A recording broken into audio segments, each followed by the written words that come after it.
Good morning, good afternoon, good evening, wherever you are in the world, and depending on what time you're seeing this. So we're live from the Digital Brew, and I'm with Michelle Watson, who is a legend at sharing and telling stories, who runs the Authors Lounge and does all sorts of amazing things. And I've had the pleasure to learn from Michelle at a Speakers University that I did last year with Andy Harringtons Speakers University, I believe it was. So without further ado, thank you all for joining, and I will hand you over to Michelle, who will share her story and journey, and I look forward to hearing it. So Michelle, I'm going to leave it with you, if that is okay.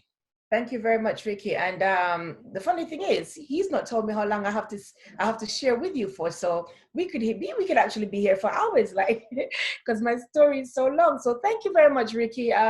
So we look to come off the call maybe about 1 o'clock-ish. Just joking, but yeah. So my story is very. I just to put it in the mildest or the easiest way. It's basically just like going on a roller coaster ride, like one of the massive roller coasters, whether in Alton Towers or Chessington, and being prepared for a lot of ups and downs. So from young, I grew up. So you've heard me mention about my nan and her passing. So she basically was my mom, because I grew up with her from I was 3 years old in the sunny sides of Jamaica. They decided to leave England, go back home, and I was one of the baggages that went with them. And it was an amazing experience, and I believe it prepared me for a lot of what was to come. And I returned to the UK and ended up, getting married in my early 20s. And for me, I thought, yes, it was something that I should be so proud of, as opposed to being, all over the place and doing all sorts of things. But first year was quite good. And then it started to go downhill. And then I realized that I was actually married to Jekyll and Hyde. And when I say Jekyll and Hyde, it's because he had two characters. 1 minute he would be the most awesome, most loving person in the world, buying flowers, cooking dinner, and then the next time he would be the most vile person that could ever be. So I ended up being in an abusive marriage for going up to 6 years. And it really affected me, because I went from the person that was very confident and knowing what she wanted for her future, for her life, to actually not having a life. I was at a point where I was happy to do overtime, just not to be home. I couldn't go out with friends. I couldn't visit my family on my own. Everything was according to how he wanted it. And as they say, things tend to manifest, right? And I ended up having a tumor, which they said would damage the left side, paralyze the left side of my face. And going through all of that and parenting a child with special needs, I ended up being in a dark place that I don't wish for anyone. So at times we can be so judgmental at times, because we're not in a certain position. So if somebody had said to me that at that point in time, I would have hit depression and attempted suicide, I would have said, no way. There's no way I am the person that would ever attempt to do that, especially at the time having 2 children.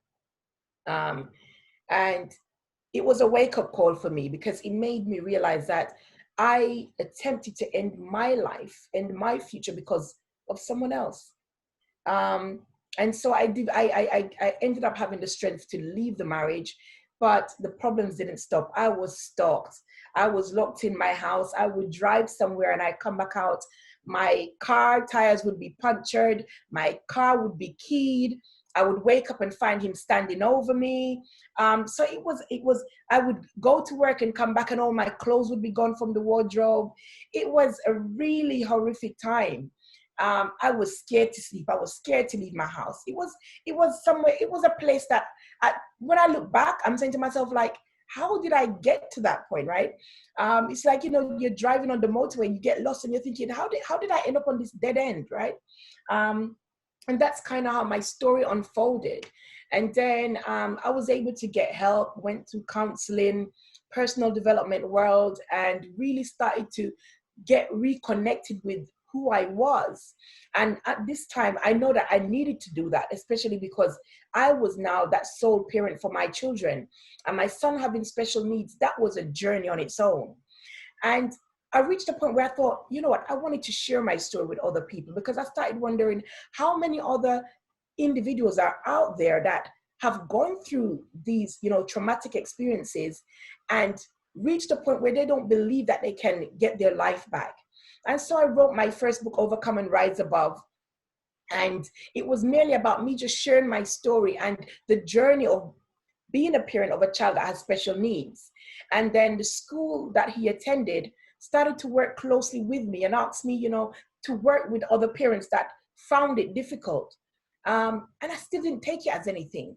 And I would have people coming to me for counseling. And I'm thinking, I'm not a counselor. I'm like one of the worst people that you could come to for direction. I've attempted suicide. I've been through depression. I've entered a marriage where, it was abusive. So how could you be coming to me for help? But it was just something I realized that just kept driving me to that direction. And then I went to study and became a certified coach, and got my degree in business management. And I just decided that I was going to take my life forward. I realized that I couldn't change yesterday. I couldn't change all of what happened to me back then, but I could decide on how my life moving forward was going to be. And then I started to go out to do motivational speaking, inspirational speaking, and joined the Speakers Academy, where I met Ricky. And when I joined the Speakers Academy, I realized that people were saying to me, like, how long have you been doing this? And I'm like, I'm a novice. Like, what do you mean by how long have I been doing this? I don't have a business that I can really say that I'm selling to individuals. But when was this? When did you start? This was the end of 2014, November Right. 2014, which is what? It's about what? Can't remember how many years ago. 6 years now. 6 years now. 6 years ago.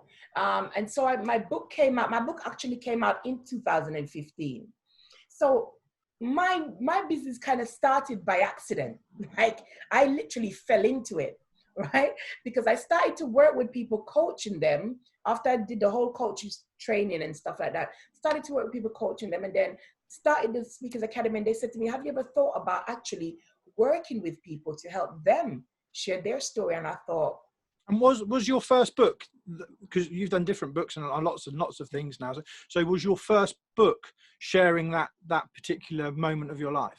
Yes. So my first book, Overcome and Rise Above, was about sharing that particular moment in my life and what I was able to do to bring me back from that direction. So at the time, Ricky, I didn't even think about it being something that's going to propel me into business. I just did it because I wanted to serve. I wanted to share. And I believe that's where many people come from, where they say serving actually brings the results. Don't think about the money at times. Just think about serving, and everything else falls into place. And that's literally what I did. And then when I started in the Professional Speakers Academy, that's where my eyes truly opened to my potential and where I could actually take this. And that was because it's all about your circle, right? If you're not around people that have done it, they can't give to you what they don't have. And everybody around me at that time, they were not into business. Like, if you said you were going to leave your job to go and start a business, they would laugh at you. Like, they would think, are you being for real? Like, so being able to be in a different circle really opened the door to me realizing I could do so much more with the knowledge and with the tools that I gained over that period of time. And so I went from there, and then I realized that a lot of my clients had massive story to share. And I thought, what if I could then help them to get that story out? And so I started to help people write in their books and share their story. But what really got me into what I do now is that people were writing books, but they weren't making any money. They were doing their business. They were doing a lot of stuff, but nothing was coming back from it. Like, it's good inspiring people, but if you're going out there every day and you're leaving your family and you're inspiring people and your pocket is not being inspired, right? Eventually you're going to get discouraged, whether you like it or not. There's going to come a time where you're thinking, I'm giving, what am I getting back? And so I thought, what if I could actually help business owners to really use their story, their content that's got them to where they are now, to really attract clients and get their business in front of a bigger market? What would that look like? And this is quite interesting as well, isn't it? Because lots of people that I know you work with, and I know lots of people stories and changes in life are after an adversity, like some sort of pain that they've had that they then share to help others. And Mm. with COVID-19 now, I've called it in an article before everybody's cancer, because it's somebody's time to sit back and reflect. And what we've seen is a lot of people who maybe not have been creative before have now had time to actually, and we hear it in the brew, and I hear it all the time. People are reflecting on life, reflecting on the future, and then believing maybe that their story isn't worth sharing, but actually it is, because we're in this time capsule of history Yeah. that everybody's adversity in business or the future or how they overcame whatever it is in their life only can help other businesses in the future, or generally. And so I think everyone then has a story to share. And in this lockdown, lots of people have taken to articles and writing stories. What Mhm. what would you say?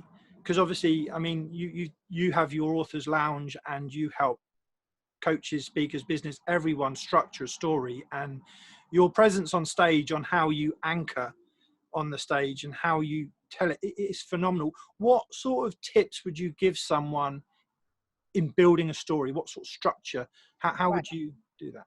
So the first thing that I would say is for them to get this thing out of their head that their story is not big enough. So the first thing you do not want to do is to compare your story with someone else's, right? Everybody has their own journey. And so I may have, you may look at my story and say, oh, it's massive because she attempted suicide. Doesn't make your story any less. It just makes your story different. And it will be a story that will be channeled to different individuals. So the first thing that you want to start looking at is, right, what part of my journey will connect and relate with my clients? So that's the first thing you look at. What part of my journey will my client be able to resonate with that will make them to look at me as the expert in what I do? So where are my clients now and where do they want to be, right? And if you were in the position of where your clients were, you need to say to yourself, okay, if I was in my client's position, what about my journey or my life would encourage my client? Because if you think about your life is massive. Like for your years that you have lived, you have so much experience. And if you try to write your story without pinpointing those specific things, you're going to be writing forever, right? So you need to flesh out the information that is relevant and congruent to your message right now. So you need to really sit down and mind map. So I always say to people, don't just get up and write. People tell you to just get up and write. It's not the best way to go. First, start mind mapping and looking at your story and saying, okay, great. I went through this challenge and I was able to get through it by doing these steps. But another way that I learned this from Andy Harrington as well, and it's about really looking at your story from the end as opposed to the beginning. And the reason why you want to do that is because you want to draw a line of connection that leads you back to what your starting point was. So let's say that you are somebody that works in social media marketing, or you're a chairman, or whatever the case is that you are. You want to look at where I am now. Who do I want to be positioned as an expert if you're not fully there yet? But if you are, look at, okay, this is who I am now. What happened on my journey that got me to that point? So you want to do a reverse. As Ricky said, reflect. What got me? What gave me the reason, or what was my why around why I decided to do this, right? Then you trace it back to the very beginning of what your pain point was, because something triggered you in your pain or in your passion to do that, right? Once you formulated that story, if you're somebody that's looking to join your passion book with a profit book that is going to create your business book, you want to make sure that your story is your first chapter, because your audience wants to know more about you. They want to know who you are. And nobody doesn't want to just work with someone. And this is so the difficult thing with this as well, and this is something when I met you, if you've done so many things that you can't just go with everything. You have to, I was like, well, I've done this and this and this. And like, yeah, you're not allowed to, you've got to take the one thing. I remember that I with was you. like, well, I've been a fireman, I've done this, I've had the company. And it was like, yeah, that's great. But you've got to strip it back down to just, and what's really interesting is that when you have that much content, it's probably 20 books, but it's you've got to take, and that is the hard thing, isn't it? I mean, that's what helps with the beginning, the middle, and the end of the story and the acts. And that you didn't, when we was going through it, you didn't start with talking about yourself as stuff. You was engaging with an emotion that you didn't know if it was the person or not. I mean, Yeah, because what I will do as well, if, at some point, if Ricky, you want, I can send you the link of me delivering that story. Obviously, I think it was in Amsterdam, I'm delivering that story. And it was very challenging to pinpoint everything, as you rightly said, because I had so much adventure throughout my life. So when I started telling my story, I was talking about the fact that I had a tumor, about all of these things, but that doesn't relate to my audience right now. Right? So the story would have been about 30 minutes. If you have 30 minutes, then that's fine. But if you're going to an event to present, right, you won't have time to go through all of that. So as I mentioned, you need to do what is significant now. And that is looking at your catalyst moment. And my catalyst moment was me actually being in my bathroom and actually, just had the last beating that I had from my husband, well, my ex-husband, and really making that decision that I can't do this anymore, right? So that was a crucial point of my journey, because that was me making the decision that, no, I need to regain my life back. And then from there, applying the tools, because the reason why I do that, I want people to be able to see that my journey didn't just start from being great, right? Because sometimes people tend to think that their story has to start from them being great, but it doesn't, right? You could come from anything, any form of adversity, and still make it. And that is what is that I find passionate about my story. I don't write anybody off. So you need to make sure that you're connecting with what is passionate for you about your story. And it's there's something there. So I want you to always I want you to do an exercise of looking at yourself in the mirror and picture yourself as being somebody else. And that person is telling you what they see great about you. If you've never done that exercise, do it. It's very important. Remove your own feelings of whatever you think about yourself from it, and ask yourself, if that person was standing in front of you, what would they say great about you that you would be passionate about? Unmute, Ricky, unmute yourself. joys of technology and live broadcasting. And the thing is that is also quite a powerful thing. I said Ryan from Super Genius is going to come and talk on subconscious mind on the 6th, I think he's talking. And we was discussing yesterday, I was saying he broke me by, in his workshop, making me say well done to myself, which no one ever does. No one ever looks in the mirror and says well done today, you pushed through on that. And you still don't do daily, and you never will. So I can imagine with you saying there, stand in front of a mirror and say what other people would say is good, would be quite an uncomfortable thing for people, because there's people who serve, and then there's people who like to be served. And those who serve and help people or solve problems in that way really wouldn't want that self-praise. And that's an uncomfortable exercise for them, isn't it? It is true, but guess what? Right. So I'm going to ask a question. What part of, when I'm working with my clients, what part do you believe is the most difficult for my authors that are writing their book? The most difficult thing for your authors? Yeah, when they're writing their books, what part is the most difficult? Sharing their content, doing the introduction, writing their story. What do you think is the most difficult? Well, you see, I would say a lot of people say it'd be time.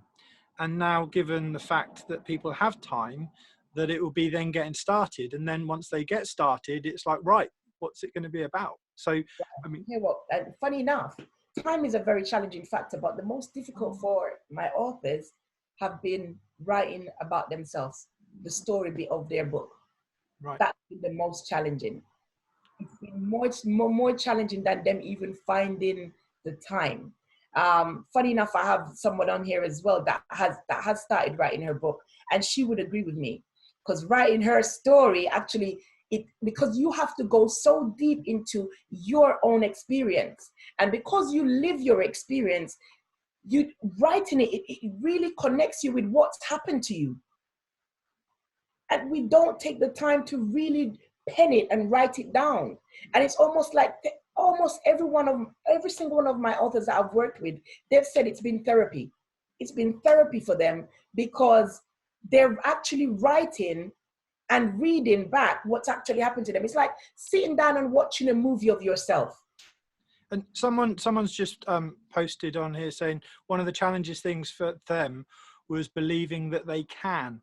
But a story like film doesn't have to be a thick book. A story could be a paragraph. That's the start of a story. It's just the start. It could be a blog or an article that evolves and becomes a book. No one needs to write this feature film or be J.K. Rowling right now. A film starts with a single frame. In Yeah. film, that's what we say. A film starts with a single frame, and then animation is multiple frames come together, make the film. So it's not really believing whether you can, it's how can you, I would say. How could you share just one paragraph that Yeah. becomes another? Right. So, and here's the thing, Ricky. So many people say that, like, I don't believe that I could ever be an author. What could I write about? And I always say to individuals, I only can use myself as an experience. And I say to people that I want you to stop and think about somebody that is coming from attempting suicide, like the shame that brings. Like, I couldn't bring myself to openly talk about it before, because I felt so ashamed. Because the first thing that you're thinking, people are going to judge you. You were so selfish to even think about it, to leave your children. You are absolutely selfish, right? And I know that's what people would think. So for me to be able to be open and share that was the hardest thing for me to do. So me coming from that, there's no way that I had to believe that I would write a book that anybody would even read. Now that book went from just being a book to becoming a bestseller, to me getting a letter of commendation from Her Majesty the Queen, right? But at the beginning, if you told me that that would be possible, I would say to you, no way, because nobody's going to read it. They're not even going to turn the second page, right? So you, at times, you have to come away from relying on your own belief of yourself, and sometimes tap into the belief that somebody else has in you, right? And sometimes it's about taking the light off yourself and focusing on other people. Now, when I sit back and I look at the amount of people I have been able to help, because I decided to not worry about the people that may disapprove, to not worry about the people that may not agree with what I've written, to paying more attention to the people that I wanted to make a difference to, that is when things changed for me.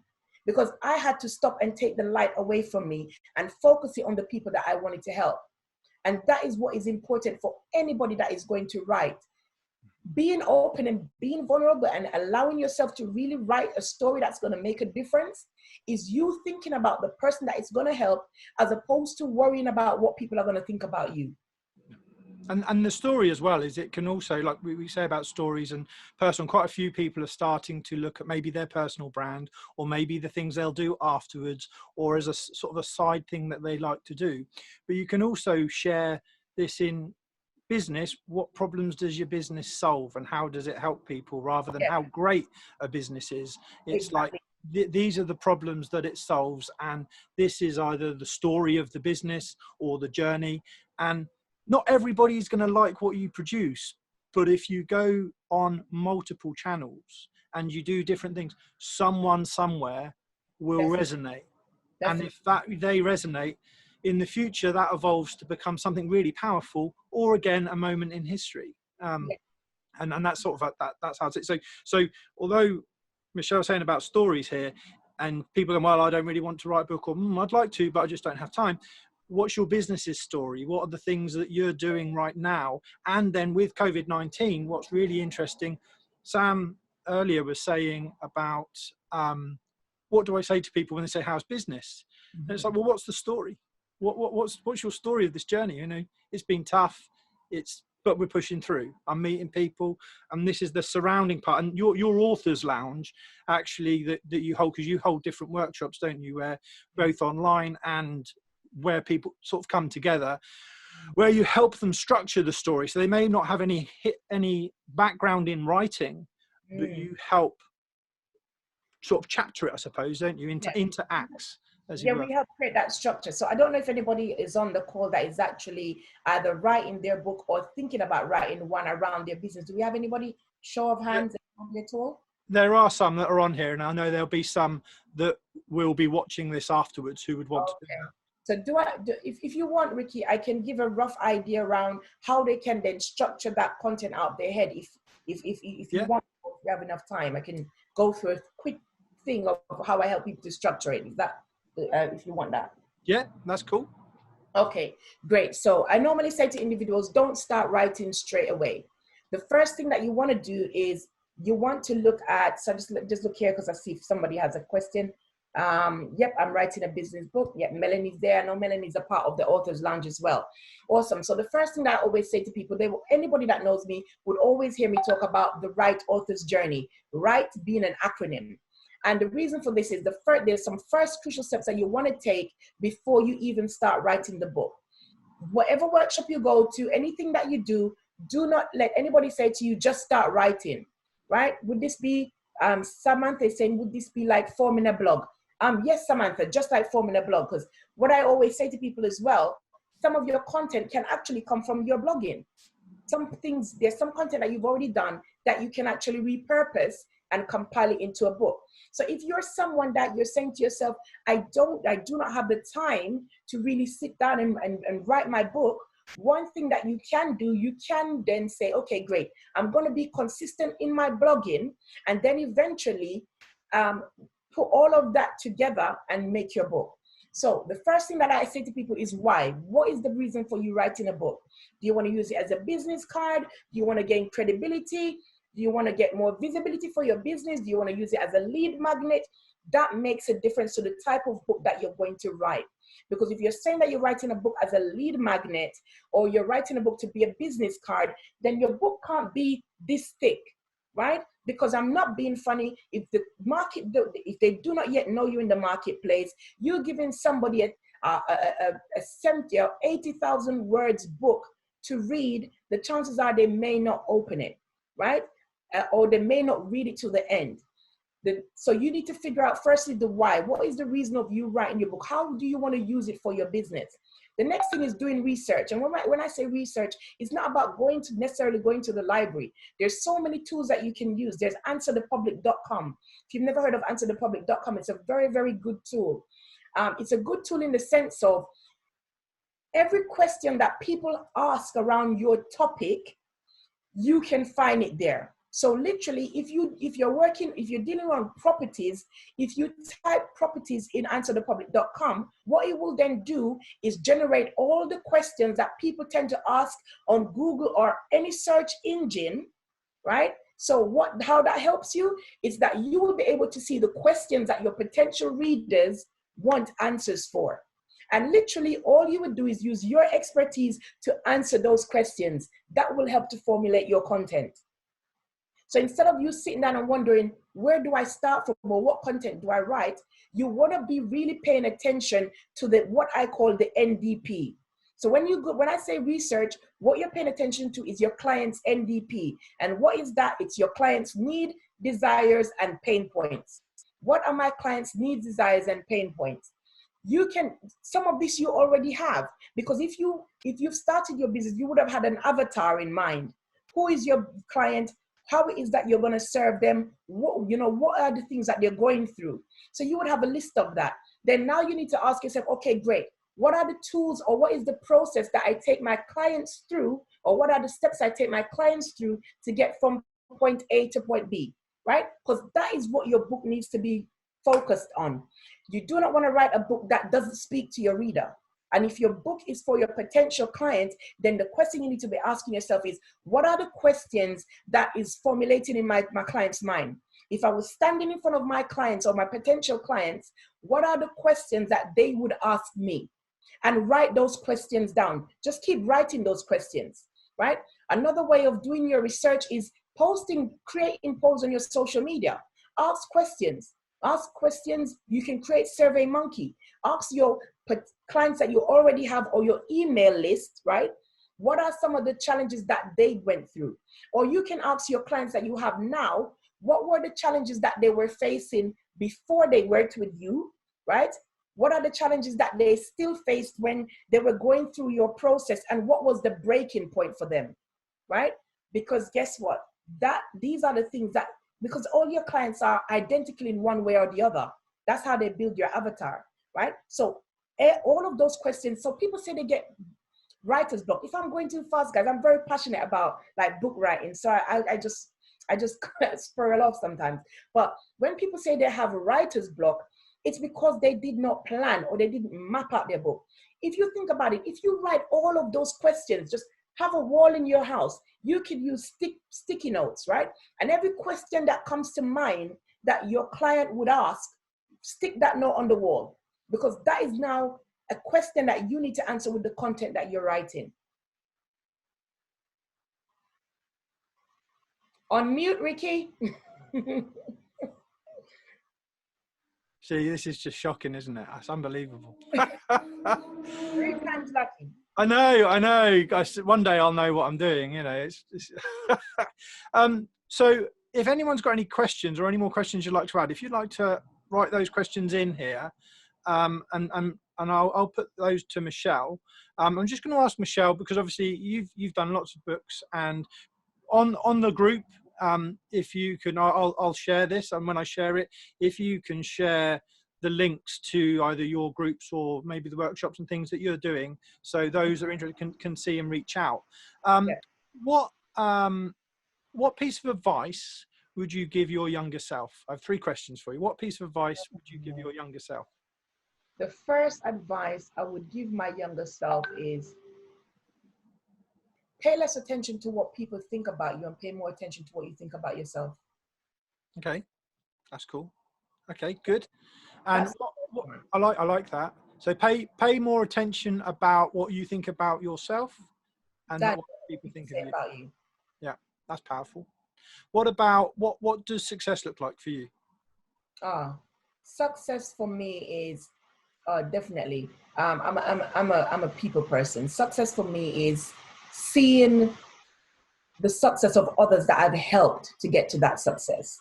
It's about seeing my family, being around my family. That's one of the most important things for me. As you rightly said, you've carved that in your son, and that's a powerful pillar for your son to have. Like family first for me. That is the most important thing. Money will never come before that. Obviously, money is a part of life, right? It's a part of what you're able to do. And it also determines the amount of people you can go out there and reach. But it's not the highlight of success for me. I charge my clients, but the greatest desire that I have is when I see somebody that did not believe they had the ability to either become an author or successful in their business or believe in themselves, start to now believe in themselves and have that finished product in their hand and know that I did this. Like for me, that there's no words. How many authors have you helped? Because I know your community is really quite large. How many authors do you think you've helped?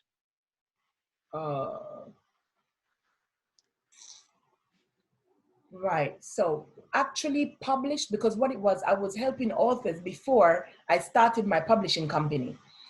So if I'm going to look at the amount of people that I've actually helped, it's gone past 100. How many that I've published? With the 2 that's coming up this week, it will be about 42. And they're from your things, and that's a lot of books, really, isn't it? In what is a short space of time, not including all of the podcasts and VODs and people who you've inspired in the workshops that you've taken and things like that. Because certainly when I was working with you, and I've spent a lifetime telling stories through film and animation, to then turn everything upside down and go through what I did with you was like, okay. And my last question is, what do you want to be when you grow up? Ooh, I like that. I want to be the first thing I will always answer with the first thing that comes to my head. I want to be a game changer. A game changer. I Okay. want to be a game changer. And the reason why I say that is because it doesn't minimize the scope, right? So it's wide. I want to be a game changer. I want to make a difference. Like that is just something that I'm just so passionate about. I want to make a difference. I want to be able to go to other countries and, you know, answer the deep need for people that are not in the position to. I know it might sound unreal, but it's just a desire that I have. Like, Make it happen. That's not unreal at all. You know, you've already shared loads of stages and been around the world doing lots of things. This is, you know, that's a great answer. Okay, cool. Well, we'll put your links and everything and I'll post this if it's okay with you. I'll post this through the social media channels and the like. And obviously, anybody who wants to reach out and connect with Michelle, please do. She is amazing, and her workshops are phenomenal. And if you get a chance to go on one, make sure you do. Does anyone have any other questions that they'd like to say? I mean, is there anything that's there? Let's have a look. Everyone's in there. If not, I would like to say thank you once again for coming on, Michelle, and sharing your story. It's been too long. We definitely will need to catch up soon.